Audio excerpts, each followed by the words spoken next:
ఓం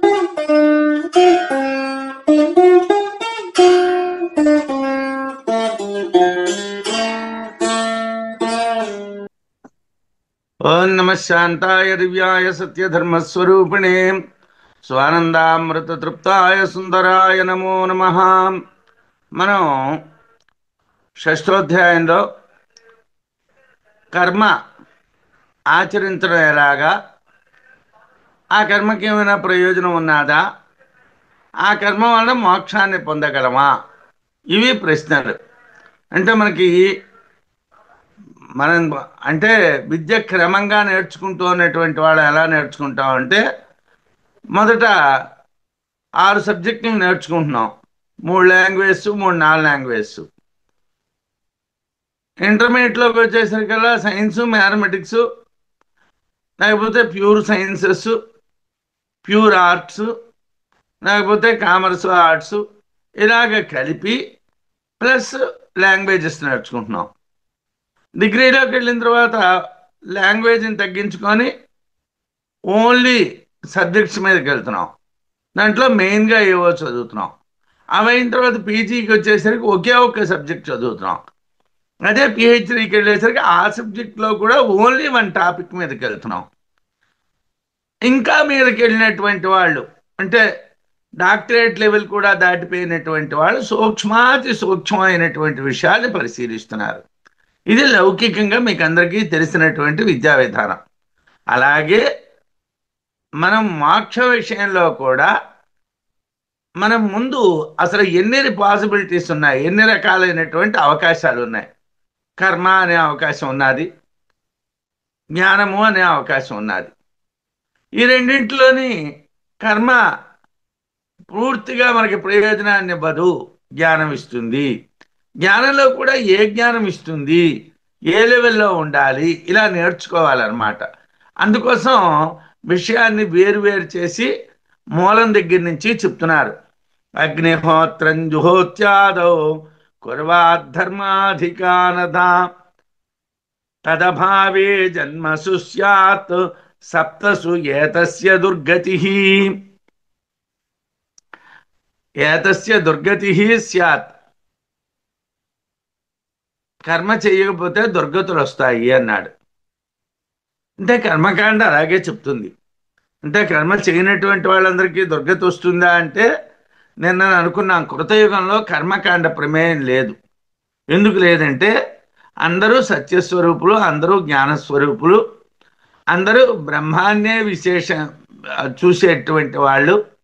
అక్కడ ఏ రకమైనటువంటి కర్మకాండ జరుగుతున్నదా జరగలేదా అన్నటువంటి ప్రమేయం లేదు.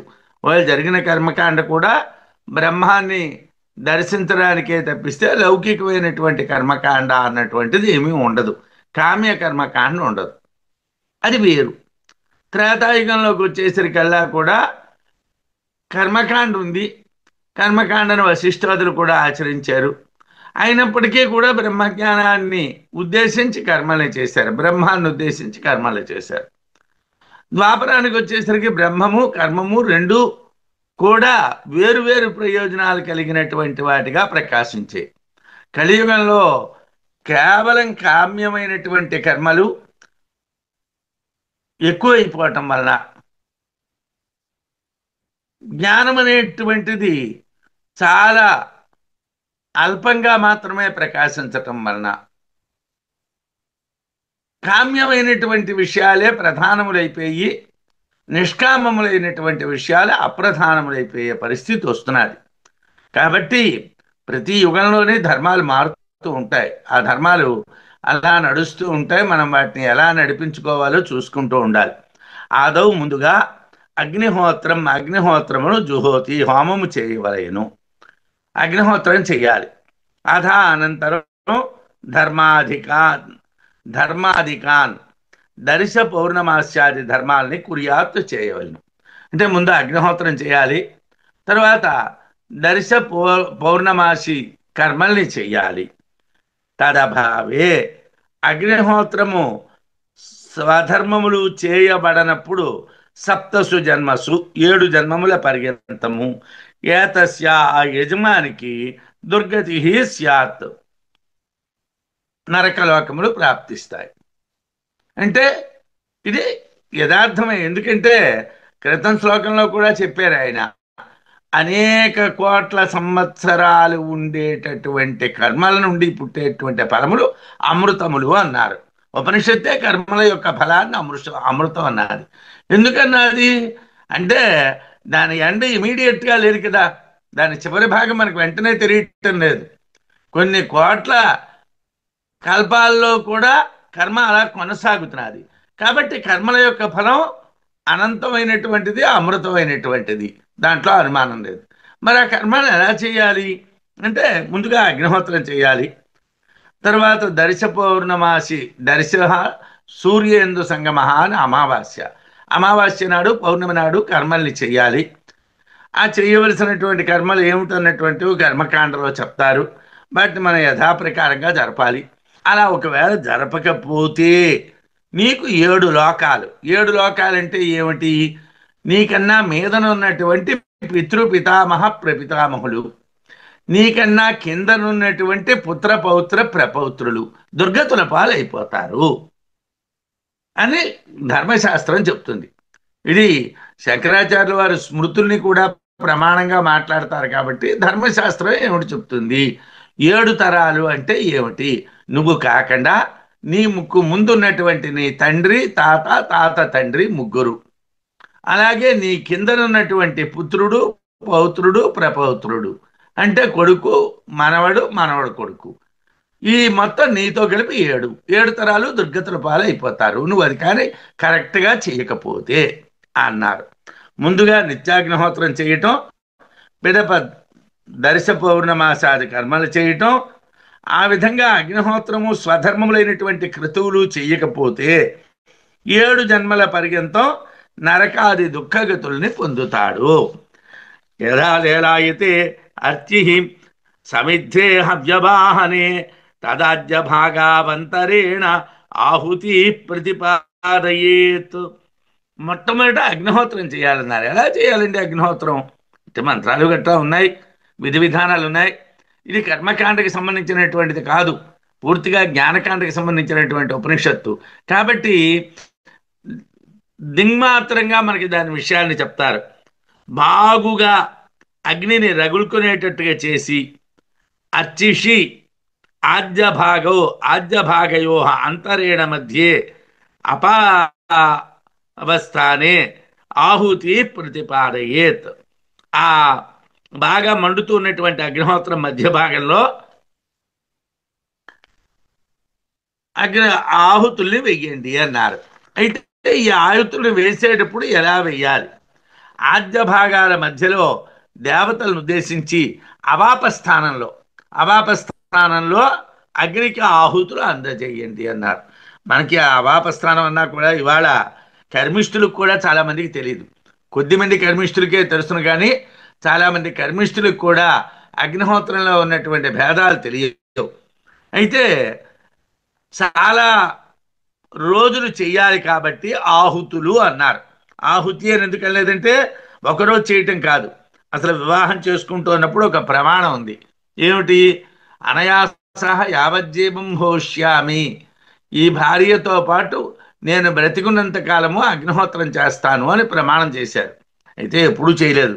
ఒక పితృకర్మల్లో మనం విచ్ఛిన్న ఉపాసన అగ్నిం పునఃసంధాస్య అని, విచ్ఛిన్నమైపోయినటువంటి ఉపాసన అగ్నిని మళ్ళీ పునః సంధానం చేస్తున్నానని చెప్పి దాన్ని చేయడం, అది పితృకార్యాల్లో ఆ తల్లి తండ్రి ఆబ్దికాల రోజుల నాడు తప్పిస్తే ఇతరత్రా ఎప్పుడూ కూడా ఉపాసన అగ్నుల్ని ఎవరు చేయటం లేదు.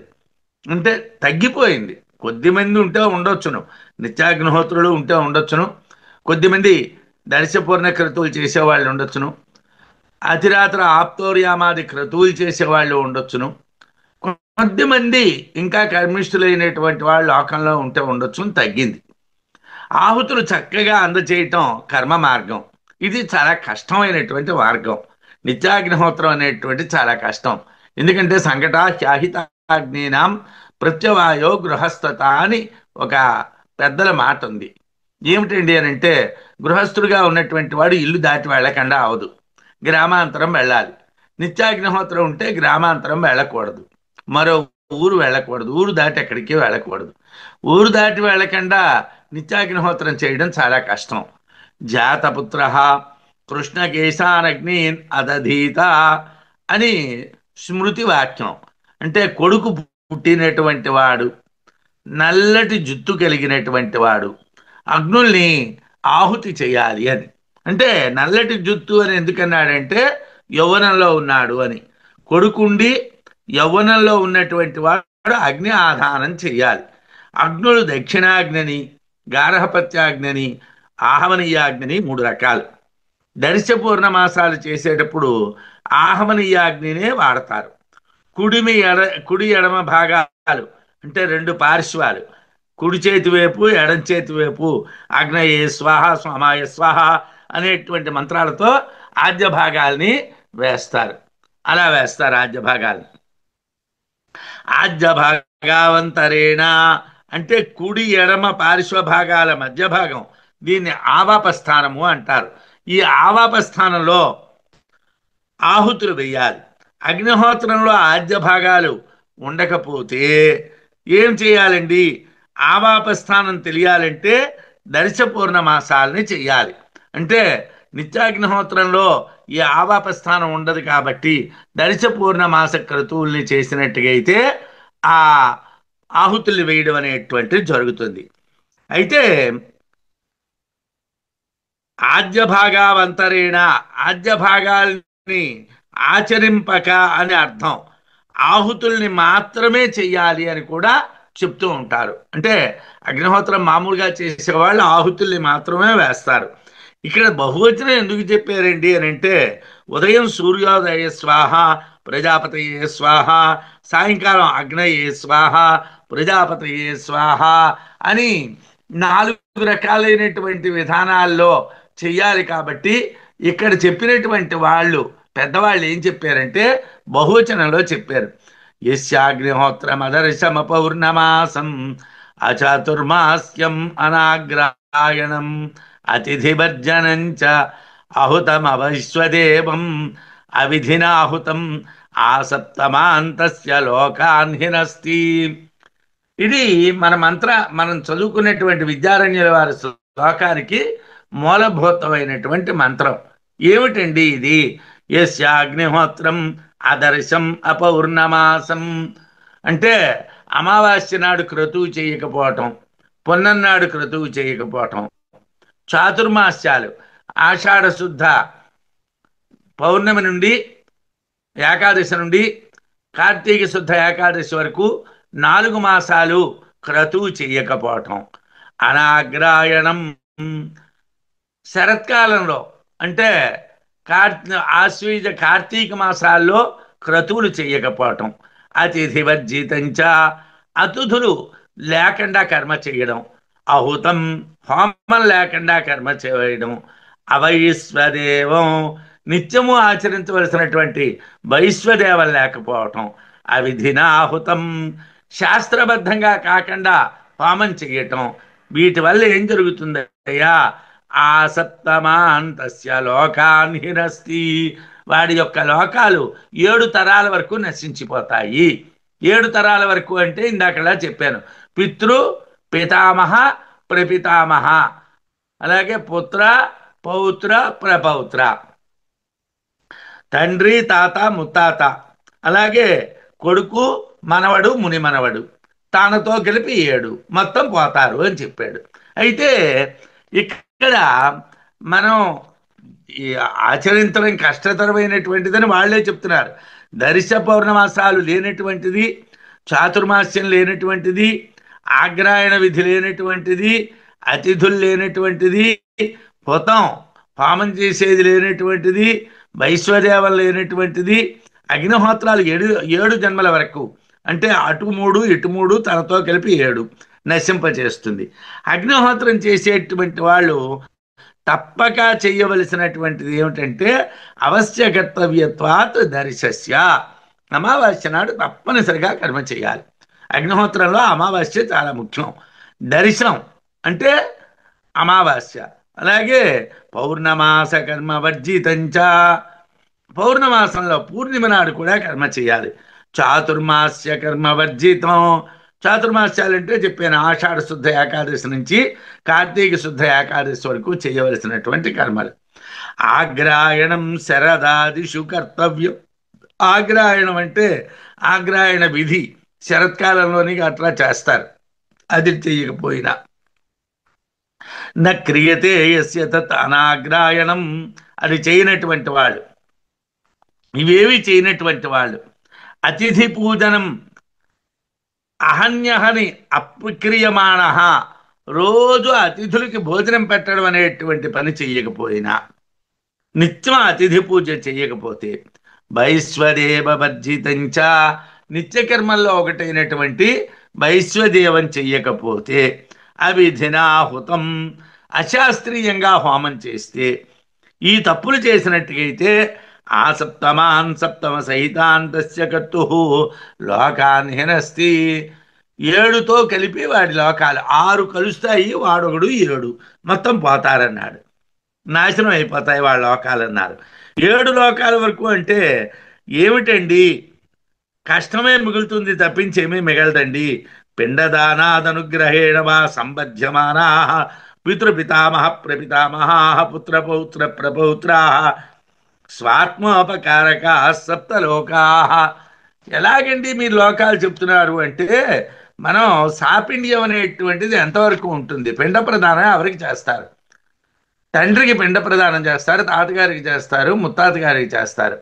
చేసేటప్పుడు అంటే శ్రాద్ధకర్మ చేసేటప్పుడు, పితృకర్మ చేసేటప్పుడు పితృపితామహ ప్రపితామహానాం ఏదో గోత్రాణం పేర్లు చెప్తారు, చెప్పి వీళ్ళను ఉద్దేశించి అని చెప్తారు.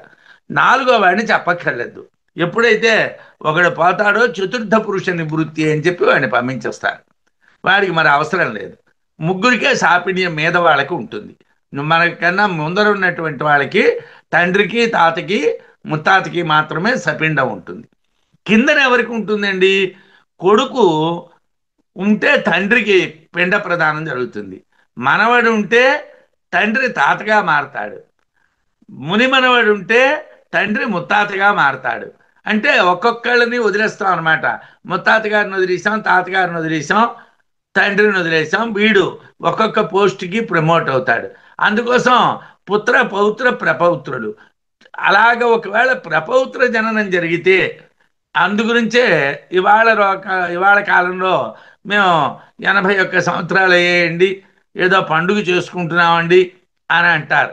అది చాలా దోషం. 1000 పున్నాల పండుగలు అని గట్రా పేర్లు పెట్టుకుంటారు. అది కాదు.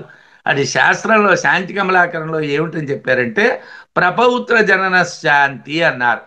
అంటే మనవడికి కొడుకు పుట్టాడు అనుకోండి, తండ్రి కొడుకు పుడితే పుత్రుడు, కొడుక్కి కొడుకు పుడితే పౌత్రుడు, వాడికి కొడుకు పుడితే ప్రపౌత్రుడు. వాడు కూడా పుట్టడం చూశాడు అనుకోండి, శాంతి చేసుకోవాలి. ఎందుకంటే ప్రపౌత్రుడు పుట్టాడంటే వీడికి లోకాల నుంచి విముక్తి కలుగుతుందన్నమాట. అందునుంచి ప్రపౌత్ర జనన శాంతి అంటారు. అది చేసుకోవాలి. మనకి పిండ ప్రదానాల వల్ల కానీ, సంబంధము చేతన కానీ, ఇటు మూడు అటు మూడు తరాలు ముఖ్యమై ఉంటాయి. తనతో కలిపి 7 తరాలు.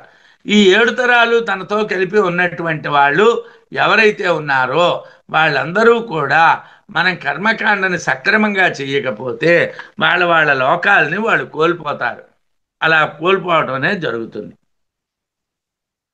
అయితే పిండ ప్రధాన అనుగ్రహేణ వా సంబధ్యమాన పితృపితామహ ప్రపితామహా పుత్రపౌత్ర ప్రపౌత్రా స్వాత్మోపకారక సప్తలోకా. వీళ్ళు 7గురు కూడా ఏమిటవుతారండి? శాస్త్రబద్ధమైనటువంటి కర్మ చెయ్యకపోతే నశించిపోతారు. వీళ్ళ లోకాలు నశించిపోతాయి.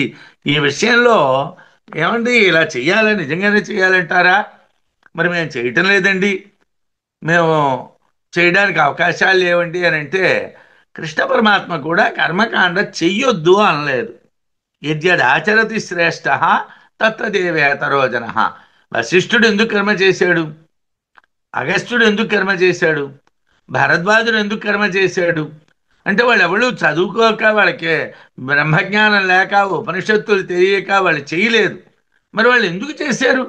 యాజ్ఞవల్క్యుడు ఎందుకు కర్మ చేశాడు? బ్రహ్మకాండను బోధించినటువంటి యాజ్ఞవల్క్యుడికి 2 భార్యలు. కర్మకాండ ఎందుకు చేశాడు అంటే యద్యద్ ఆచరతి శ్రేష్ఠ. వాడికి ఏ కోరికలు లేవు. వాడు కర్మ చేస్తే కింద వాళ్ళు చేస్తారు, వాడు మానేస్తే మిగతా వాళ్ళు మానేస్తారు. ఆయన చేయలేదు కదండి, మనం ఎందుకు చేయాలండి? ఏమండి, అగస్త్యుల వారే చేయలేదండి, మనం ఎందుకు చేయాలండి? భరద్వాజుల వారే చేయలేదండి, మనం ఎందుకు చేయాలండి? వశిష్ఠుల వారే చేయలేదండి, మనం ఎందుకు చేయాలండి? మానేస్తారు కాబట్టి కర్మ చేయండి రా నాయన. వాళ్ళు చేశారు, చేయమని చెప్పారు. వాళ్ళకి ఏ కోరికలు లేవు, వాళ్ళకి దానివల్ల ప్రయోజనం ఏమీ లేదు. అయినా వాళ్ళు ఎందుకు చేశారంటే, నిష్కామ కర్మ అంటే కృష్ణ పరమాత్మ ఏమిటంటున్నాడు? నా కర్మణామనారంభాన్ నైష్కర్మ్యం పురుషోస్నుతే. నైష్కర్మ్యము అంటే కర్మ అంటకపోవడం అంటే కర్మ మానేయటం కాదండి. అసలు కర్మ మానేయడం శక్యం కాదన్నాడు కృష్ణుడు. ఏదో ఒక రకమైన కర్మ జరుగుతూనే ఉంటుందన్నాడు, కర్మ జరగకుండా ఉండడం జరగదన్నాడు. అందుగురించి ఏమిటి, కర్మ అనేటువంటిది తప్పనిసరి. కాకపోతే ఆ కర్మ అనేటువంటిది ఎటువంటి ఫలాసక్తి లేకుండా జరుగుతున్నదా లేదా చూసుకోవాలి. కానీ అసలు నేను కర్మ చేయనండి అని అంటే అది అయ్యే పని కాదు, అసలు జరగదు అలాగా.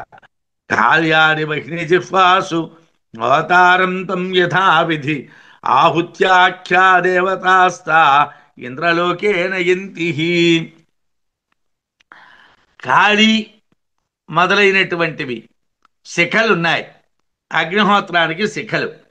ఆ శిఖలన్నీ కూడాను కాళ్యాది బహిని జిహ్వాసు, కాళీ మొదలైనటువంటి అగ్నిహోత్రము యొక్క శిఖల యందు హోతారం అంటే హోమము చేసేటువంటి తమ్ అతనిని, ఎవడైతే హోమం చేస్తాడో వాడిని ఆహుత్యాఖ్యా దేవతాహ, ఆహుతులు అనేటువంటి పేరు కలిగినటువంటి దేవతలు ఇంద్రలోకే నయంతి, విరాట్ బ్రహ్మస్వరూపమైనటువంటి ఇంద్రలోకానికి తీసుకువెళ్తారు. వాడు విరాట్ బ్రహ్మ, హిరణ్యగర్భ బ్రహ్మ, విరాట్ బ్రహ్మ, తరువాతే జగత్తు. కాబట్టి విరాట్ బ్రహ్మలోకాలకి తీసుకువెళ్తారు. అవి కానీ చేసినట్టుగా అయితే వాళ్ళని అక్కడికి తీసుకువెళ్తారు. కాళ్యాది బహిని జిహ్వాసు, కాళీ మొదలైనటువంటి అగ్నిశిఖల యందు, నాలుకల యందు యథావిధి శాస్త్రబద్ధంగా హోతారంతం హోమం చేసేటువంటి వాడిని ఆహుత్యాఖ్యా, ఆహుతులు అనబడేటువంటి పేరు కలిగినటువంటి తాహ దేవతాహ, ఆ దేవతలు ఇంద్రలోకేన యంతి, ఇంద్రలోకాన్ని అంటే విరాట్ బ్రహ్మ లోకాన్ని పొందిస్తారు. గాలి మొదలైనటువంటి అగ్నిశిఖల్లో అంటే నాలుకల్లో శాస్త్రబద్ధంగా హోమం చేస్తే యథావిధి అన్నాడు. అంటే ఏదో నెయ్యి ఉన్నది కదా, అక్కడ అగ్నిహోత్రం ఉన్నది, నేను ఆ అగ్నిహోత్రంలో ఈ నెయ్యి పోసేస్తాను అంటే ఏమీ జరగదు. అది చేసేటువంటి విధానం ప్రకారం చేస్తే ఇంద్రలోకాన్ని పొందిస్తారు. కాళీకరాళీ చ మనోజవాచ సులోహితాయా చ సుధూమ్రవర్ణా స్ఫులింగిని విశ్వరుచి చ దేవి నేలాయమానా ఇది సప్తజిహ్వాః. ఏమిటండి 7 జిహ్వలు? కాళీ, కరాళి, మనోజవ, సులోహిత, ధూమ్రవర్ణ, స్ఫులింగిని, విశ్వరుచి. ఈ 7 కూడా ఆ అగ్నిహోత్రము యొక్క శిఖలు. అగ్నిహోత్రము యొక్క శిఖలు ఈ 7ను. ఈ 7 శిఖల్లోని ఏతేషు యశ్చరతే భ్రజమానేషు యథాకాలం చాహుతయో హ్యాత దాయన్ తం నయంతి ఏతా సూర్యస్య రశ్మయః యత్ర దేవానాం పతిరోకో అధివాసః. ఏతేషు అంటే అగ్నిజిహ్వాభేదేషు, ఇందాకలా చెప్పినటువంటి 7 రకాలైనటువంటి అగ్ని యొక్క నాలుకల యొక్క భేదముల యందు యహ అగ్నిహోత్రి చరతే, ఏ అగ్నిహోత్రము చేసేటువంటి వాడు ఆచరిస్తున్నాడో అగ్నిహోత్రాధికం, వాడు నిత్యము అగ్నిహోత్రాదులు దాని యందు చేస్తున్నాడో, ఈ 7 రకాలైనటువంటి అగ్ని యొక్క నాలుకల యందు కర్మ ఆచరిస్తాడో యథాకాలం సమయం తప్పకుండా భ్రాజమానేషు ప్రకాశవంతమైనటువంటి వాటి యందు ఆహుతయః హి అదదాయన్, యజమానేన ఆహుతయః నిర్వర్తితాః, యజమాని ఆహుతుల్ని వేసినట్టుగైతే యజమాని చేత ఆహుతులు ఇవ్వబడతాయో తం అటువంటి వాడిని నయంతి పొందిస్తున్నారు. అటువంటి ఎవరైతే అగ్నిహోత్రం నిత్యం చేస్తున్నారో అతన్ని పొందిస్తున్నారు. ఎవరు పొందిస్తున్నారు, ఎక్కడికి పొందిస్తున్నారు? సూర్యస్య రశ్మయా భూత్వా, సూర్యకిరణాల ద్వారా దేవానాం పతి ఇంద్ర ఏక సర్వానుపరి అధివసతి. ప్రజాపతి అయినటువంటి విరాట్ బ్రహ్మస్థానాన్ని పొందిస్తాడు. అందరికన్నా మీదని ఉన్నటువంటి ఇంద్రుడు. ఇంద్రుడు అన్నటువంటి శబ్దం రెండు రకాలుగా ఉంటుంది. ఒకటి తూర్పు దిక్కుకి అధిపతి అయినటువంటి దిక్పాలకుల్లో ఒకడైన ఇంద్రుడు. ఇంకో ఇంద్రుడు అనబడేటువంటి వాడిని కూడా ఇంద్రుడు అనే పిలుస్తారు. వాడు విరాట్ బ్రహ్మస్వరూపము. ఆ విరాట్ బ్రహ్మస్వరూప స్థానానికి పొందిస్తాడు. ఎప్పుడు నువ్వు ఖచ్చితంగా చెయ్యవలసినటువంటి విధంలో అగ్నికి ఆహుతులు వేసి నువ్వు హోమాలు చేసినట్టుగైతే నిన్ను ఆ విరాట్ బ్రహ్మస్థానానికి పొందిస్తాయి. ఎలా పొందిస్తాయి? ఈ ఈ అగ్ని ఆహుతులే సూర్యరశ్ములుగా మారి, సూర్య కిరణాలుగా మారి ఇవి అక్కడికి నిన్ను చేరుస్తాయి. ప్రియం వదంతి ఏహీతి వహంత్య సూర్యరశ్మిభిః పుణ్యార్జితో లోక ఏష ఇత్యుక్త్వా ప్రాపయంతి తం. ఏమండి, మీరు చేసుకున్న పుణ్యం వల్ల మీకు ఈ లోకాలు వచ్చేయి, మీరు రండి రండి రండి అని పిలుస్తాయట. రండి రండి రండి అని పిలుస్తాయట. ఉత్తమమైనటువంటి లోకాలు చాలా ఉన్నాయి. ఆ లోకాలు మనకు కావాలా, మోక్షం కావాలా అన్నటువంటిదే సమస్య. అయితే చాలామంది ఏమిటంటామంటే ఈ లోకాలన్నీ మాకు అక్కర్లేదండి, ఇవన్నీ వేస్ట్ అండి, డైరెక్ట్గా మోక్షమేనండి అంటారు. అంటే సద్యోముక్తి పొందగలిగేటువంటి వాళ్ళ కల్పానికి పొగళ్ళు ఉంటే చాలా గొప్ప విషయం. క్రమముక్తి పొందే వాళ్ళే ఉంటారు. సద్యోముక్తి అనేటువంటి సాధ్యం కాదు. అయితే అందరము సద్యోముక్తి కోసమే మాట్లాడతాం. వెంటనే ఇలా ప్రారంభించగానే అలా మోక్షం వచ్చేస్తుంది రాదు. సద్యోముక్తి సాధ్యం కాదు. ఎందుకంటే ఇంద్రియ నిగ్రహం సాధ్యం కాదు కదండి. అనుకుంటాం ఇంద్రియాల నిగ్రహంలోనే ఉన్నాయి, మనం ఏ పొరపాటు చేయటం లేదు, మనం చాలా కఠినంగా ఉన్నాం అని అనుకుంటాం. కానీ చాలా తప్పులు చేస్తాం, చాలా తప్పులు చేస్తాం. ఎవరని చెప్పగలం? ఇంద్రియ నిగ్రహం అనే అనుకుంటాం, అనుకోవడం మాత్రం అలాగే అనుకుంటాం. నా స్వానుభవంలో నేను మొన్న గాన్గాపురం వెళ్ళినప్పుడు నేల మీద సాష్టాంగ ప్రణామం చేసినటువంటి విధంగా పడిపోయాను. ఎలా పడిపోయానో నాకు తెలియదు. ఏమైనా శరీరంలోని పొరపాటు జరిగి పడిపోయానా, లేకపోతే దేన్ని తన్నీసుకో పడిపోయానా అంటే ఏమీ లేదు, తెలివిగానే ఉన్నాను, పడిపోయాను. కళ్ళద్దాలు పక్క గడిపోయాయి, కాలుకి దెబ్బ తగిలింది. స్నానం చేయాలి, కట్టుకుంది వీలు కాదు. పారాయణ చేయాలి, దీక్షలో ఉన్నాం. 3 రోజులు అయింది దీక్ష. మానేయడమా చేయడం? అరే కష్టం, చాలా కష్టం అది. కాకపోతే ఆ పరమేశ్వరుడే దాన్ని నడిపించాడంటే మనం నడిచామని కాదు, నడిపించాడు. ఇంద్రియ నిగ్రహం కష్టం. ఎందుకంటే ఓ పక్కన రక్తం కారుతూ ఉంటే కట్టుకోకుండా మనం స్నానం చేసి మళ్ళీ కూర్చొని మళ్ళీ పారాయణ చేయాలంటే ఇబ్బందిగానే ఉంటుంది. లౌకికంగా అయితే ఇబ్బందిగానే ఉంటుంది. మరి మనకు ఆ నిగ్రహ శక్తి కావాలి. ఇవి చాలా కష్టమైన విషయాలు. కర్మకాండ సులభం అనుకుంటారు, కానీ కర్మకాండ చాలా కష్టం. జ్ఞానకాండలో ఏ గురువుగారి కాళ్ళలో పట్టుకొని గురువుగారు నన్ను ఈ ఆ, జన్మ వదిలించేటట్టుగా చెయ్యండి అని గట్టిగా కాళ్ళు పట్టుకొని ఆ గురువు యొక్క కటాక్షం చేతను ఈ భ్రాంతిని పోగొట్టుకోవచ్చునేమో తెలియదు. కానీ ఈ కర్మకాండలో గురువుగారు ఉపదేశం చేశారు, నువ్వు ఇలా చేసిరా అని. ఎవడు చేసేయడం? ప్రారంభించిన దగ్గర నుంచి గుండె డబా డబా డబా కొట్టుకుంటూ ఉంటుంది. ఏ రోజు ఏం ప్రాబ్లం వస్తుందో, అవుతుందో అవదో, ఆగిపోతుందో, ఆటంకం వస్తుందో. చేయడం ప్రారంభించే వరకు అన్నీ సరదాగానే ఉంటాయి. విధి విధానాలు ఎందుకంటున్నానంటే యథావిధిగా చెయ్యాలి అంటే ఈ ప్రాబ్లం ఉంటుంది. శాస్త్రబద్ధంగా చెయ్యాలంటే ప్రియం వదం వదంతి ఏహీతి, రా రా రా రా అని పిలుస్తాయట. ఎవరు పిలుస్తారండి? వహంత్య సూర్యరశ్మిభి, సూర్యుని యొక్క కాంతులలో ప్రవేశించి ఆ సూర్యకాంతుల్ని మోస్తూ ఉన్నటువంటివి ప్రియం వదంతి ఏహీతి, రారమ్ము అని ప్రియమైనటువంటి దాన్ని వదంతి పలుకుచున్నవి సూర్యరశ్మిభి.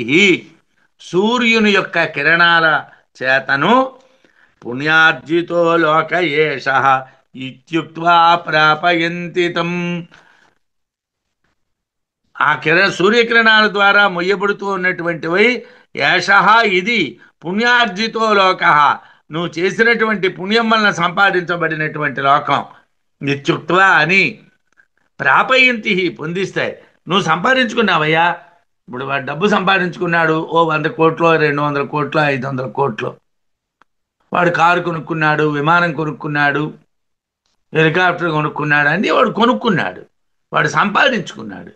అలాగే కర్మకాండ చేసి నువ్వు చేసినటువంటి కర్మకాండకి ఈ లోకాలు, నీ పుణ్యం వలన ఈ లోకాలు ఆర్జించబడ్డాయి, నువ్వు సంపాదించుకున్నావు, రా రా అని పిలుస్తారట. అగ్నిహోత్రం యథావిధిగా చేసినటువంటి వాడిని రండి రండి అని ప్రియంగా పిలుస్తూ, ఇవి మీ పుణ్యం వలన మీరు సంపాదించుకున్నటువంటి లోకం అని విరాట్ బ్రహ్మస్థానాన్ని పొందిస్తాయి. అంటే కర్మకాండ యథావిధిగా ఆచరిస్తే ప్రాజాపత్య లోకాలనే పొందొచ్చును. అయితే ఇవి సత్యస్వరూప బ్రహ్మాన్ని పొందిస్తాయా?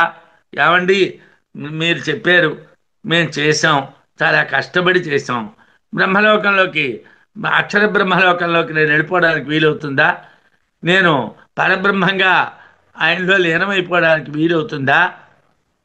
వీటి శక్తి చాలదు.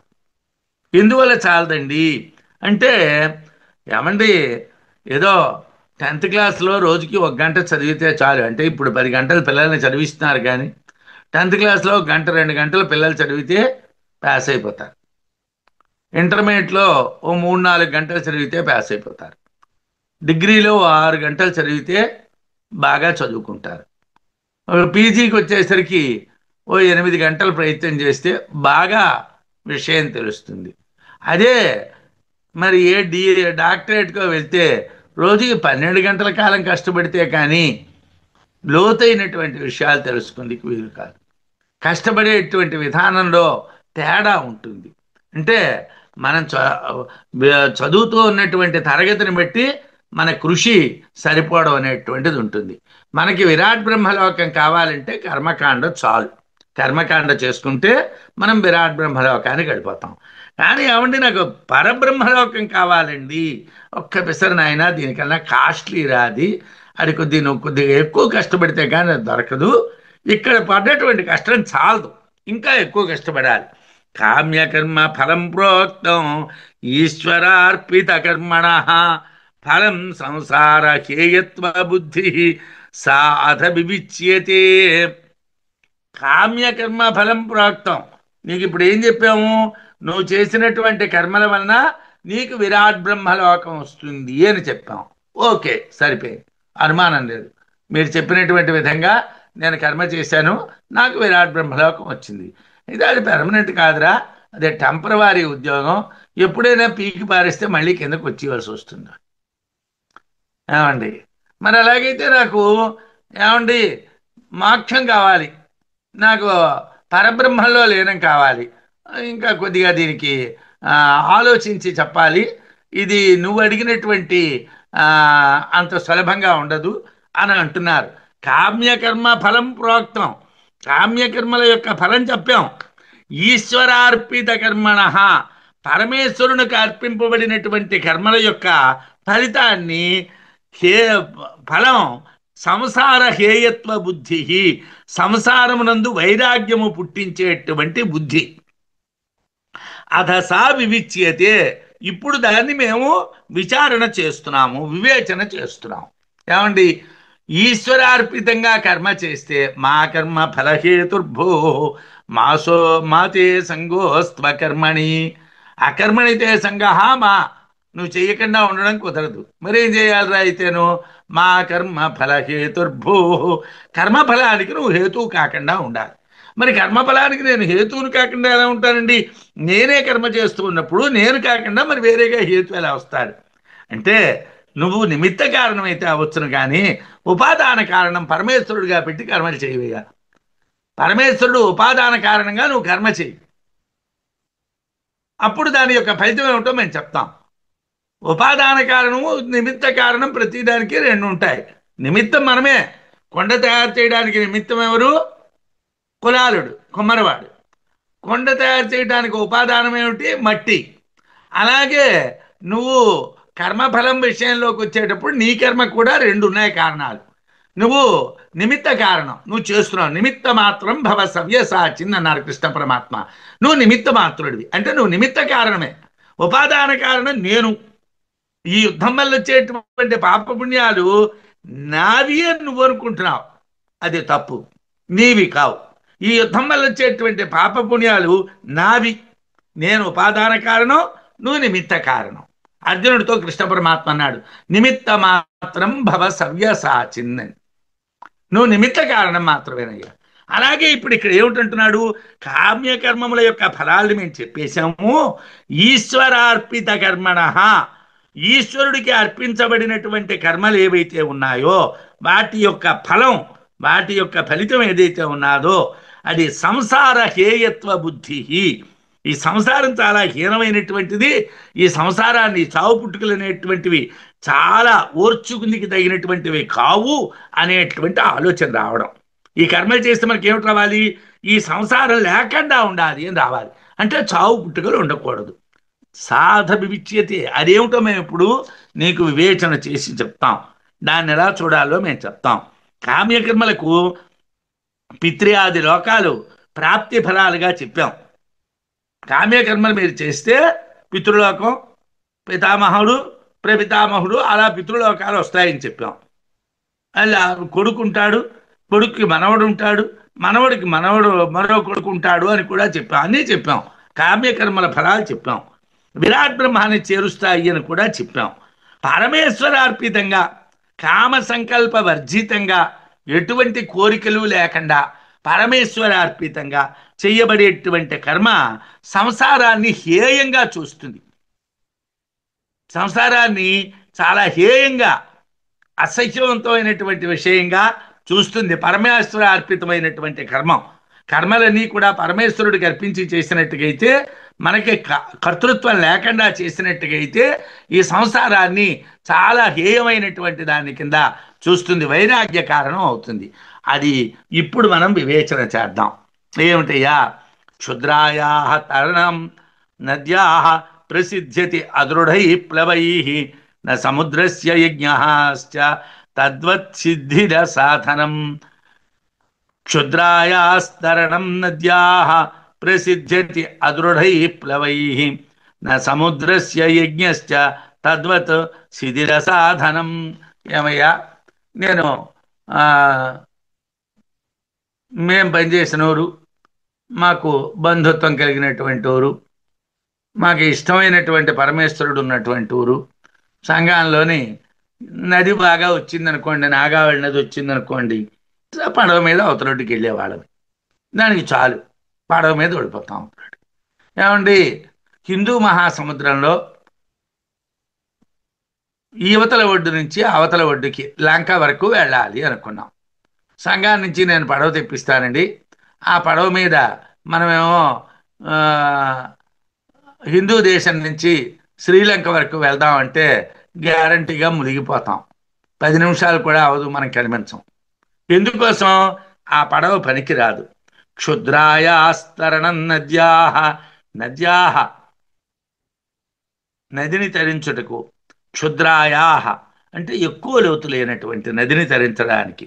క్షుద్రాయాః అంటే చాలా తక్కువ లోతు కలిగినటువంటి, తక్కువ వేగం కలిగినటువంటి నద్యాః నది యొక్క తరణం దాటుట అనే పని. అదృఢై బాగా గట్టిగా లేనటువంటి ప్లవై నౌకల ద్వారా ప్రసిద్ధ్యతి సిద్ధిస్తుంది. అంటే చిన్న చిన్న బుట్టలు అంటారు, ఆ బుట్టలో కూర్చో కూడా వెళ్ళొచ్చును. చిన్న చిన్న నదులు దాటడానికి, చిన్న చిన్న నదులు దాటడానికి పడవల్లో కూడా వెళ్ళొచ్చును. అవి పెద్ద లోతు ఉండవు, పెద్ద వేగం ఉండవు, కాబట్టి వాటిని దాటిపోవటం చాలా సులభమే. అయితే నా సముద్రస్య, ఏమంటే నా దగ్గర పడవ ఉన్నది, నేనేమొచ్చింది హిందూ దేశం నుంచి శ్రీలంకకి పడవ మీద వెళ్ళిపోతానండి, లేకపోతే విశాఖపట్నం నుంచి పసిఫిక్ ఓషన్ దాటి వరకు కూడా పడవ మీద వెళ్తానండి అని అంటే మునిగిపోతానండి. మరి ఇంకేం జరగదు, మునిగిపోతాను. నా సముద్రాన్ని దాటడానికి తరణం దాటుట అనే పని ప్రసిద్ధ్యతి జరగదు. సముద్రాన్ని దాటడం జరగదు. సముద్రాన్ని దాటాలంటే పడవలు పనికిరావు. తద్వత్ అదేవిధంగా యజ్ఞశ్చ యజ్ఞము కూడా శిథిల సాధనం, అంటే చిన్నమైనటువంటి ముక్కలైపోయినటువంటి సాధనం. యజ్ఞాలు మంచివే, యజ్ఞాలు చెయ్యండి. యజ్ఞాలు చేస్తే మీకు లోకాలు కలుగుతాయి, అందులో మేమే అనుమానం చెప్పడం లేదు, బాగానే ఉంది, మీరు చదువుకున్నది బాగానే ఉంది. కానీ మీకేం కావాలండి? మీరు ఇందాకలా అన్నారే నాకేమో చిన్ని మోక్షం కావాలండి అని. ఆ మోక్షం కావాలి అంటే మాత్రం ఈ యజ్ఞం అనేటువంటిది పనికి రాదండి, చాలదు. ఇది పడవ లాంటిది. ఆ యజ్ఞం బ్రహ్మజ్ఞానం అనేటువంటిది సముద్రం లాంటిది. సముద్రాన్ని దాటాలి అంటే ఈ పడవ పనికిరాదు. మరి దీనికన్నా పెద్ద సాధనం ఉండాలి. పెద్దగా లోతు తీవ్రమైనటువంటి ప్రవాహము లేనటువంటి నదిని దాటడానికి గట్టిది కాకపోయినా ఓడ ఉపయోగపడుతుంది. కానీ సముద్రాన్ని దాటడానికి ఆ ఓడ పనికిరాదు.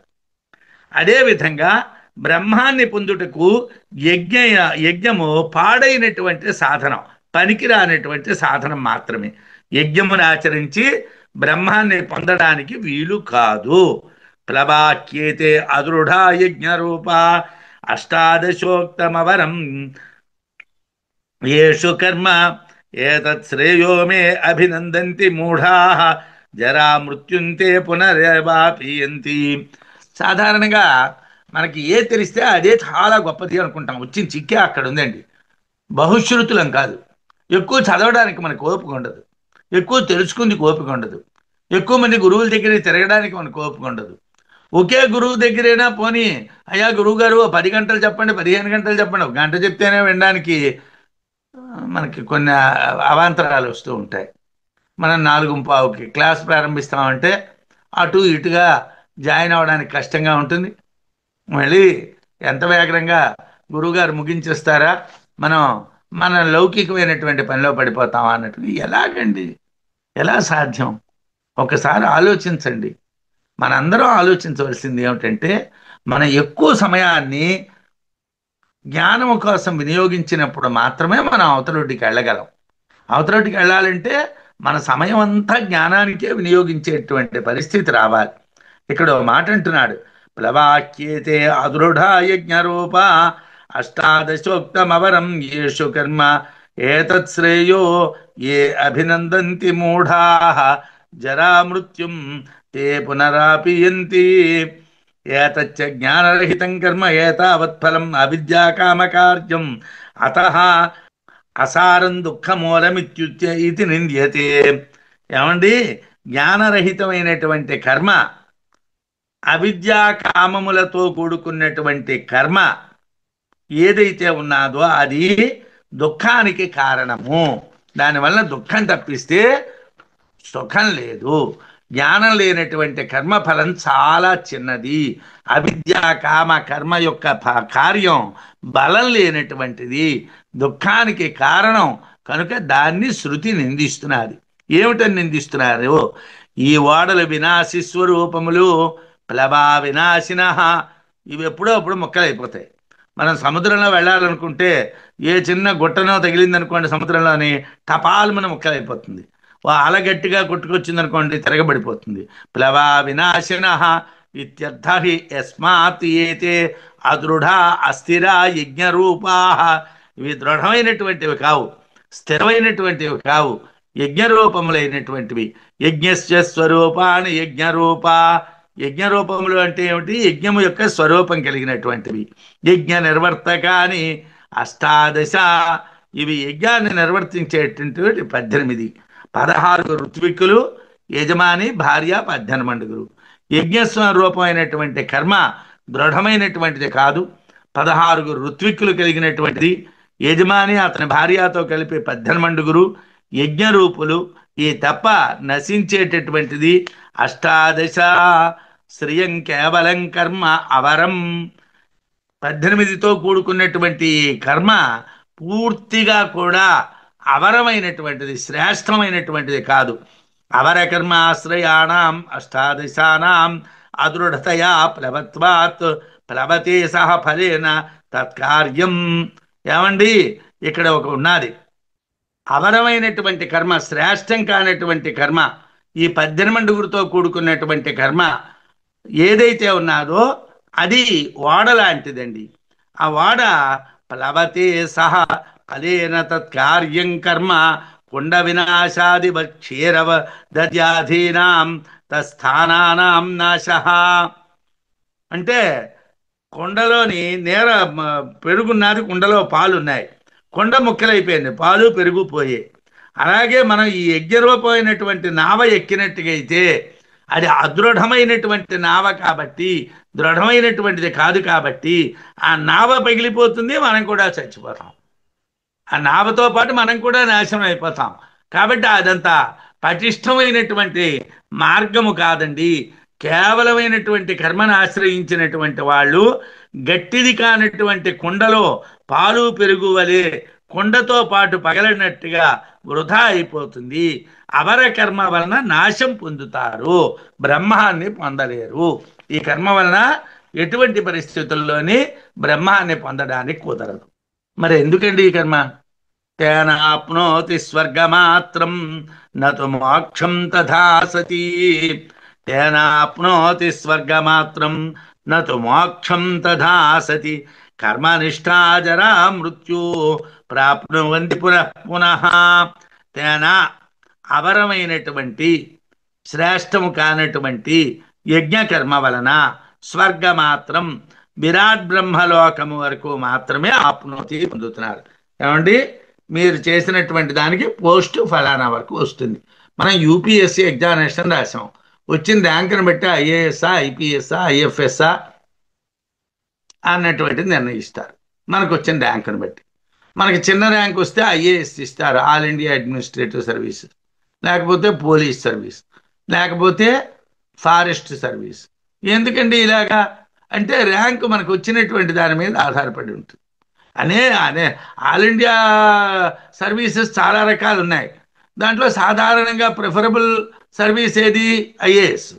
కానీ అది రావాలి అంటే చిన్న ర్యాంక్ రావాలి, ర్యాంక్ వచ్చింది దాన్ని బట్టి ఉంటుంది. అంతే తప్పించి నాకేమండి ర్యాంక్ చాలా పెద్దది వచ్చింది నాకు ఐఏఎస్ ఇవ్వండి అంటే ఇవ్వరు. నువ్వు చేసినటువంటి కర్మకి ఫలితం ఏమిటి? స్వర్గమాత్రం, అంటే విరాట్ బ్రహ్మ అని పొందడం మాత్రమే ఫలితం. నువ్వు విరాట్ బ్రహ్మాన్ని పొందగలవు, ఆప్నోతి పొందు. మోక్షం బ్రహ్మమును నతు పొందుటలేదు. మోక్షం అంటే బ్రహ్మం, బ్రహ్మాన్ని పొందడం నతు లేదు. దీనివల్ల బ్రహ్మాన్ని నువ్వు పొందలేవు. తథాసతి, ఆ విధంగా తెలియబడుతూ ఉంటే కర్మనిష్టా, కర్మలను ఆచరించుట యందు దృఢబుద్ధి కలిగినటువంటి వాళ్ళు పునఃపునః మాటి మాటికి జరా మృత్యు, ముసలితనము మృత్యువును ప్రాప్నువంతి పొందుతున్నారు. అంటే ఇలా తెలుస్తున్నది మనకి. ఏమిటి ఇక్కడ తెలుస్తున్నది మనకి? ఇక్కడ ఒక విషయం ఉన్నది. యథార్థానికి ఇది మోక్షాన్ని ఇవ్వదు, స్వర్గమాత్రాన్ని ఇస్తుంది. అయినా నేను కర్మలు చేస్తున్నాను అంటే కామ్యంగా కర్మలు చేస్తున్నాను, కావాలి కావాలి కావాలి కావాలి అని చేస్తున్నాను. చేస్తూ ఉంటే ఏమిటి? ఏదో కొంత వస్తూ ఉంటుంది, ముసలితనం వస్తూ ఉంటుంది, చావు వస్తూ ఉంటుంది, మళ్ళీ పుడుతూ ఉంటాం. పునరపి మరణం పునరపి జన్మం పునరపి మరణం జాతస్య హి ధ్రువ మృత్యు ధ్రువం జన్మ మృతస్య. చచ్చిపోయిన వాడు పుడతాడు, పుట్టినవాడు చేస్తాడు, చచ్చిపోయిన వాడు పుడతాడు, పుట్టినవాడు అన్నాడు. అదే పరిస్థితి అయ్యా. నువ్వు ప్రవర్తించేటువంటి పద్ధతిని బట్టి నీకు ఫలితం ఉంటుంది. నువ్వేమిటి నువ్వు ఎలాగ ప్రవర్తిస్తే దానికి ఫలితం అలాగే ఉంటుంది. అవిద్యా కామకర్మ యొక్క కార్యమైనటువంటి అవరకర్మ అంటే యాగం చేయటం వలన విరాట్ రూప బ్రహ్మస్థానం వరకు మాత్రమే చేరగలడు, మోక్షమును పొందలేడు, అక్షర బ్రహ్మాన్ని పొందలేడు. ఈ విధంగా తెలియబడుతూ ఉన్నప్పటికీ కూడా కర్మల యందు దృఢబుద్ధి కలిగినటువంటి వాళ్ళు, ఆచరించేటువంటి వాళ్ళు మాటి చిలితనాన్ని మృత్యువుని అభినందంతి మూఢా మృత్యుం తే పునరాపియంతి. ఏతత్ కర్మ శ్రేయస్సాధనమితి ఏ అభినందంతి అభిహృష్యంతి అవివేకినః మూఢాః. ఎవళ్ళైతే ఈ కర్మ మోక్షాన్ని ఇస్తుంది అని చాలా సంతోషంగా చెప్తూ ఉంటారో, ఈ కర్మల వల్లనే మోక్షం వస్తుంది, కర్మలు మోక్షాన్ని ఇస్తాయి, కర్మలు మోక్ష పూర్వమీమాంస అంతా కూడా కర్మలు ఏమొచ్చింది? అపూర్వాన్ని కలిగిస్తాయి, మోక్షాన్ని ఇస్తాయని చెప్తాయి. ఆ పూర్వమీమాంసావాదులు చాలామంది ఉన్నారు. ఇప్పుడు లోకంలో వేదాంతులు తక్కువ మంది, ఇప్పుడిప్పుడు వేదాంతం మీద ఆసక్తి ఉన్న వాళ్ళు పెరిగారు. వేదాంతం చదువుకోవటం కొద్దిగా క్లిష్టంగా ఉంటుంది. అందునుంచి చదువుకునే వాళ్ళు తక్కువ, ఆసక్తి ఉన్న వాళ్ళు ఎక్కువ ఉన్నారు.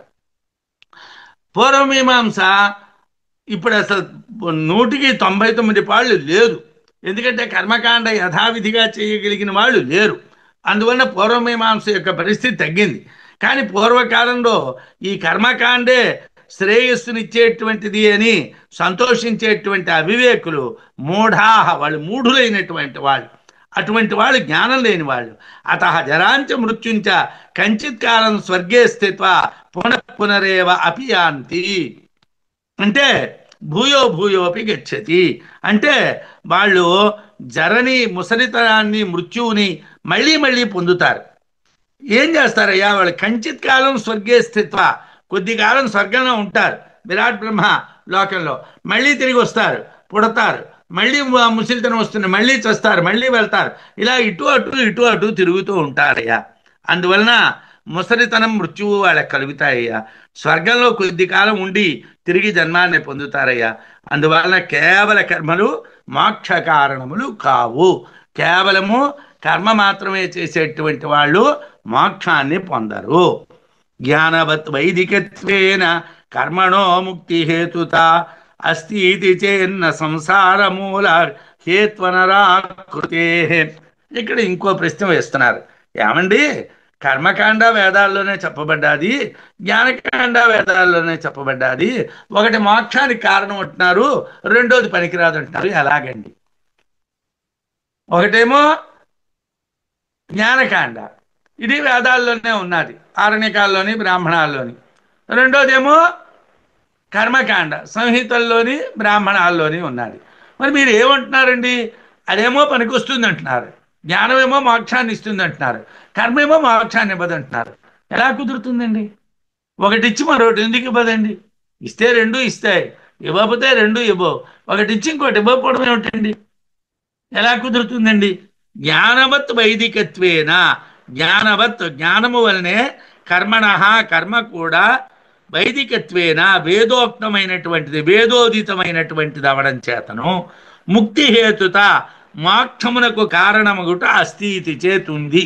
అది కూడా మోక్షానికి కారణమేనండి, అది కూడా మోక్షాన్ని ఇస్తుందండి.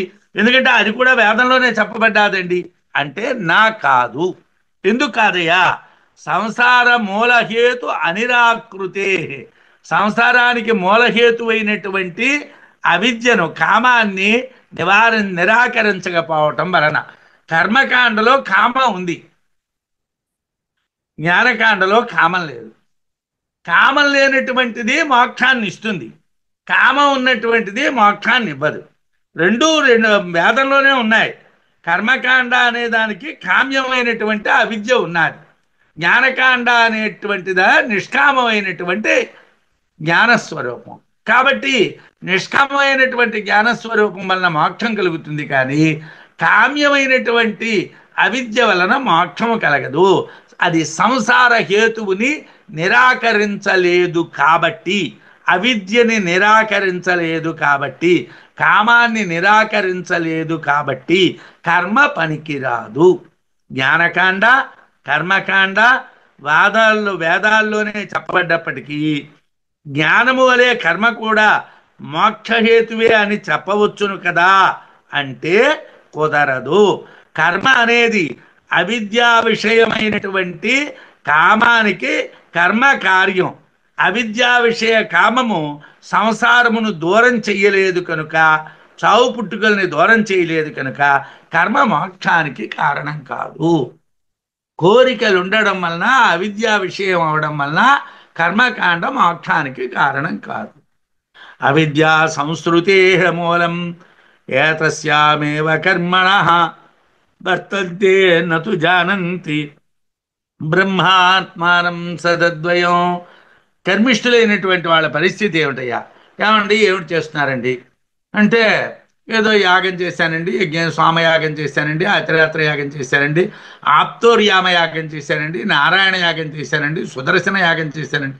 ఇటీవలి కాలంలో స్వామీజీలు కూడా యాగాలు చేయిస్తున్నారు. అద్వైతంలో ఉండేటువంటి స్వామీజీలు తక్కువ, కానీ ఇతర మార్గాల్లో ఉండేటువంటి స్వామీజీని కర్మలు కూడా చేయిస్తూ ఉంటారు. చేయిస్తూ ఉంటే ఏమిటనుకుంటారు, అదే 1,00,000 కట్టండి, 2,00,000 కట్టండి, 3,00,000 కట్టండి, మీకు ఆ అగ్నికుండం ఇస్తాం. ఆ అగ్నికుండం దగ్గర మీ దగ్గర ఒక ఇద్దరో ముగ్గురో ఋత్విక్కులు కూర్చుంటారు, వాళ్ళు మీ చేత హోమాలు చేయిస్తూ ఉంటారు, చెయ్యండి అంటే ఓహో ఏదో వచ్చింది అనుకుంటాం. కానీ దానివల్ల ఏమీ రాదు. ఎందుకలయా అంటే సంస్కృతే సంసారమునకు, అంటే చావు పుట్టుకలకు మూలం ఏమిటయ్యా అంటే అవిద్య, అజ్ఞానం. అజ్ఞానం వల్లనే చావు పుట్టుకలు వస్తున్నాయి. కర్మిణ, కర్మిష్ఠులైనటువంటి వాళ్ళు ఏతాస్యామేవ వర్తంతే, ఆ అవిద్యలోనే ఉంటారు. కర్మ చేసేటువంటి వాళ్ళు ఆ విద్యలోనే ఉంటారు. ఆ విద్యలో ఉన్నటువంటి వాళ్ళు చావు పుట్టుకల్లోనే ఉంటారు. కాబట్టి వాళ్ళకి మోక్షం రాదు. కర్మ చేసేటువంటి వాళ్ళు ఎప్పుడూ కూడా ఆ విద్యలోనే ఉంటారు. వాళ్ళకి మోక్షం వచ్చే అవకాశం లేదు. బ్రహ్మాత్మానం, తానే బ్రహ్మమును అని తెలియజేసేటువంటి అద్వయం, రెండు కానటువంటి అద్వితీయమైనటువంటి సత్, సత్ అనేటువంటి బ్రహ్మాన్ని నతు జానంతి, తెలియదు. వాళ్ళకి తెలియదు. అద్వితీయమైనటువంటి బ్రహ్మ వాళ్ళకి తెలియదు. అద్వయమైనటువంటి బ్రహ్మ వాళ్ళకి తెలియదు. వాళ్ళకి సత్ అంటే ఏమిటో తెలియదు. ఇప్పుడు వచ్చిన చిక్కు ఏమిటంటే సత్తే సత్యము. ఈ సత్తు కోసం మాట్లాడనటువంటి ఉపనిషత్తు లేదు. ఈశావాస్యోపనిషత్తు దగ్గర నుంచి బృహదారణ్యకం వరకు అన్ని ఉపనిషత్తుల్లోని కూడా సత్ సత్ సత్ సత్ సత్ సత్ అనేటువంటి విషయాన్ని కంఠోక్తిగా అనేక పర్యాయాలు చెప్పబడ్డాయి. మనం సత్యం అంటే ఏదో నేను ఎప్పుడూ అబద్ధాలు ఆడనండి, నేను నిజమే మాట్లాడతానండి, నువ్వు మాట్లాడే లౌకికమైనటువంటి వచనాలు సత్యాలా అసత్యాలా అన్నది ఎవరికి అక్కర్లేదు. నువ్వు కొన్న చీర 2,000, 3,000, 5,000 నువ్వు అబద్ధం ఆడేవా నిజం చెప్పావా అనవసరం. మనకు ఆ విషయం అక్కర్లేదు. సత్ అంటే బ్రహ్మం. ఆ బ్రహ్మం అనేటువంటి విషయాన్ని ఈశావాస్యం ప్రారంభించి బృహదారణ్యకం వరకు ప్రతి ఉపనిషత్తులోని సత్ సత్ సత్ సత్ సత్ సత్ సత్ అన్నటువంటిది చెప్పబడ్డారు. అన్ని ఉపనిషత్తుల్లోని చెప్పారు. ఆ సత్ అనేటువంటిది తెలియదు. ఎవరైతే అవిద్యలో ఉంటారో, కర్మలు చేస్తూ ఉంటారో వాళ్ళకి సత్ అనేటువంటిది తెలియదు. వాళ్ళకి అది అర్థం కాదు. సంసారానికి ముఖ్య కారణం అవిద్య. కర్మిష్ఠులు ఆ అవిద్య ఎందే ప్రవర్తిస్తున్నారు కాబట్టి నేనే బ్రహ్మము అని గుర్తింపజేసేటువంటి అద్వితీయమైనటువంటి సత్తు అనేటువంటి దాన్ని తెలియదు. వాళ్ళకి తెలియదు. సంసారానికి ముఖ్య కారణం అవిద్య. కర్మిష్ఠులు అవిద్యలోనే ఉంటారు కాబట్టి వాళ్ళకి నేనే బ్రహ్మం, అహం బ్రహ్మాస్మి అనేటువంటి అద్వితీయమైనటువంటి సత్, సత్తుని చెప్పి తత్వమసి అని చాందోగ్యంలో చెప్పారు. సత్ అనేటువంటిదే నువ్వు అని చెప్పారు.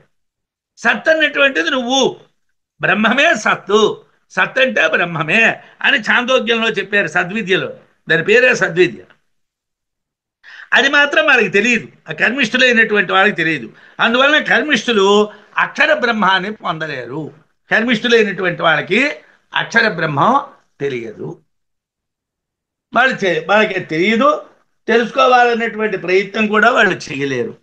పండితం మన్యతాం ప్రాప్తా, పండితం మన్యతాం ప్రాప్తా కర్మకాండార్థవేదనాత్ గురుశ్చ తాదృగేవాతో అంధనీత అంధవత్ స్థితా. ఎలా ఉంటుందంటే పరిస్థితి, లోకంలో ఎవరికి వాళ్ళమే పండితులు అనుకుంటామండి. అది వచ్చిన పెద్ద చిక్కు. అథ బ్రాహ్మణ పాండిత్యం నిర్విద్య బాల్యేన తిష్టాసేత్, బాల్యం చ పాండిత్యం చ నిర్విద్య అథ ముని మౌనమౌనం చ నిర్విద్య అథ బ్రాహ్మణ అని బృహదారణ్యకంలో చెప్పారండి. బృహదారణ్యకంలో పాండిత్యం అంటే గురుకటాక్షం వలన మనం పొందేటువంటి విద్యలు. గురుకటాక్షం వలన పొందే విద్యలు ఏమిటండి? వైరాగ్యం. గురువుగారు ఏం చెప్తారు? ఒరే, దేని మీద నువ్వు మమకారాన్ని పెట్టుకోకురా, దేనికోసం అని పాకులాడకరా, నువ్వు దేని మీద చింతన పెట్టుకో బ్రతక్కరా నాయన, నువ్వు అన్నింటికీ దూరంగా ఉండురా అని గురువుగారు చెప్తారు.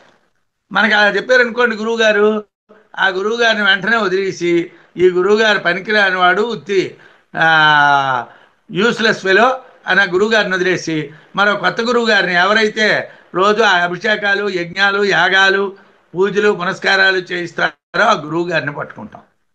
ఇక్కడ ఎవరికి వాళ్ళే పండితులు అనుకుంటారు. పండితం మన్యతాం ప్రాప్తా, పండితం ఆత్మానం మన్యతి ఇది పండితం మన్య. నేనే పండితుణ్ణి అనుకునేటువంటి వాడిని పండితం మన్యుడు అంటారు. ఏమండి? పండితం మన్యరు అంటే పండితం ఆత్మానం మన్యతి. ఇక్కడ రెండు పదాలు లేవు. నేను పండితుని అని ఎవడికి వాడు భావించేటువంటి వాడిని పండితుడు అంటారు. ఆ పండితం మన్యులు అంటారు.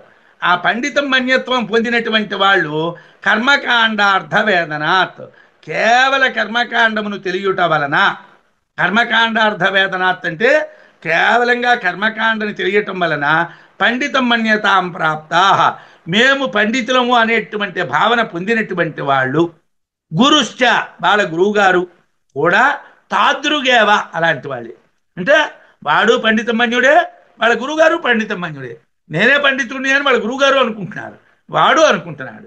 ఎలాగండి అని అంటే, అత అందువలన అంధనీతా, గుడ్డివాని చేత దారి చూపించబడినటువంటి వాడు అంధవత్ స్థితా హి, గుడ్డివాని వలనే ఉంటాడు కదా. వీడు గుడ్డివాడు, వీళ్ళ గురువుగారు గుడ్డివాడే. గురువుగారికి కళ్ళుంటే గురువుగారు రే నాయన ఇది కాదురా అని చెప్తారు. గురువుగారు అజ్ఞాని అనుకోండి, శిష్యుడు అజ్ఞాని. వాడు అవిద్యావంతుడు, వీడు అవిద్యావంతుడే. వాడు కర్మిష్టి, వీడు కర్మిష్టే. గురువుగారు కర్మిష్టి, వీడు కర్మిష్టే. వశిష్ఠుడు కర్మిష్టి, దాంట్లో సందేహం లేదు, కర్మలు చేశాడు. కానీ రాముడికి యోగవాసిష్టాన్ని, వరఫ్ జ్ఞానవాసిష్టాన్ని చెప్పాడు, జ్ఞానానంతటినీ బోధించాడు. గురువు ఎప్పుడు జ్ఞానాన్ని చెప్పగలగాలి.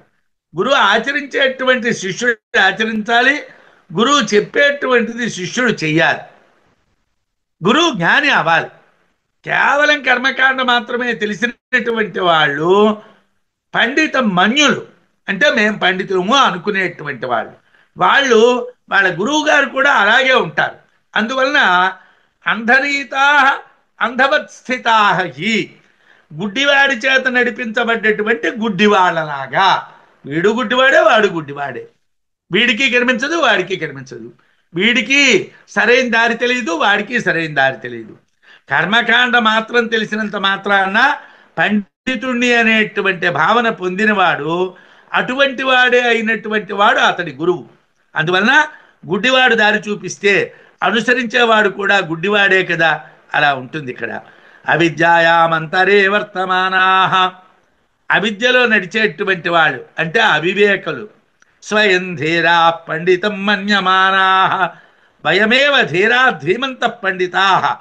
స్వయం ధీరా అంటే భయమేవ ధీమంత పండితా, మేమే బాగా బుద్ధిమంతులైనటువంటి పండితులమే. విదిత వేదితవ్యాశ్చ ఇది మన్యమానా, ఏమిటి తెలియాలో అవన్నీ మాకు తెలుసును. ఆత్మానం సంభావయంత, మాకన్నీ తెలుసు, మాకన్నీ తెలుసు, మాకన్నీ తెలుసు. కొంతమంది వాళ్ళంతా తెలిసిన వాళ్ళలా మాట్లాడుతూ ఉంటారు. వాళ్ళకి ఏం తెలుసు అనేటువంటిది వాళ్ళు వివేచన చేసుకుంటే వాళ్ళకి తెలుస్తుంది. నేను ఎంత చదువుకున్నాను, నాకెంత జ్ఞానం ఉన్నది. ఏవో నేను 4 శ్రవణాలు చేసినంత మాత్రాన నేను జ్ఞానిని కాదు. నేను అనంతమైనటువంటి విద్యల్ని నేర్చుకోవాలి, అనంతమైనటువంటి విషయాలు నేర్చుకోవాలి అన్నది ఉండాలి. విదిత వేదితవ్యాశ్చ, నాకన్నీ తెలుసు అని అనుకునేటువంటి వాళ్ళు, మేమే బుద్ధిమంతులమి, మేమే పండితులమి, తెలియవలసిందంతా తెలిసినటువంటి వాళ్ళమి అని వారికి వాళ్ళే భావించేటువంటి వాళ్ళు పండితం మన్యులు మాత్రమే. వాళ్ళ పండితం మన్యులు అంటారు. జంఘన్యమానాహ, వాళ్ళ పరిస్థితి ఎలా ఉంటుందండి? జరారోగా జనేక అనర్ధవ్రాతై హన్యమానా భృశం పీడ్యమానా పర్యంతి విభ్రమంతి మూఢా. అటువంటి మూఢులు ముసలితనము, రోగాలు మొదలైనటువంటి అనర్థాలతో పీడించబడుతూ బాధపడుతూ ఉంటారు. ముసలితనం, రోగాలు వాళ్ళని బాధ పెడుతూ ఉంటాయి. వాళ్ళు అన్నీ మాకు తెలుసు అనుకుంటారు, నిజానికి వాళ్ళకి ఏం తెలియదు. వాళ్ళకు ఉన్న జ్ఞానం పరిమితం, వాళ్ళ అనంతమైన జ్ఞానం కలవాళ్ళమని అనుకుంటారు. అంధేనైవ నియమానా యథాంధా, గుడ్డివారి చేత దారి చూపించబడినటువంటి గుడ్డివారిలాగా ప్రవర్తిస్తారు. అవిద్య అంటే కామ్యకర్మకు మూలం. ఇది తెలిస్తే జ్ఞాని కాడు. బృహదారణ్యకంలో అథ బ్రాహ్మణ పాండిత్యం నిర్విద్య బాల్యేన తిష్టాసేత్, బాల్యం చ పాండిత్యం చ నిర్విద్య అథ ముని మౌనమౌనంచ నిర్విద్య అథ బ్రాహ్మణ అని చెప్పారు. ఆ శృతి ప్రకారము కూడా గురుముఖంగా శృతుల్ని ఖచ్చితంగా అధ్యయనం చెయ్యాలి. అదే పాండిత్యం అని చెప్పారు. శిష్యుడు పండితం మన్యుడు అయ్యాడు అంటే వాళ్ళ గురువు కూడా పండితం మన్యుడే అన్నమాట. జ్ఞాన వైరాగ్యాలు ప్రకాశించినటువంటి పాండిత్యం కాదు. అందువలన జ్ఞాన వైరాగ్యాలు లేనటువంటి వాళ్ళు పండితం మన్యులే. జ్ఞానము వైరాగ్యం లేనటువంటి వాళ్ళు పండితం మన్యులే, గుడ్డి వాళ్ళే అని తెలియాలి. అంటే మనం ఏదో నాలుగు ముక్కలు తెలిసినంత మాత్రాన పండితులం కావండి. మన గురువుల యొక్క జ్ఞానాన్ని మనం పరిపూర్ణంగా అందుకోగలిగినప్పుడు మాత్రమే మనం పరమాత్మని దర్శించడానికి అర్హులం అవుతామని చెప్తున్నారు. స్వస్తి.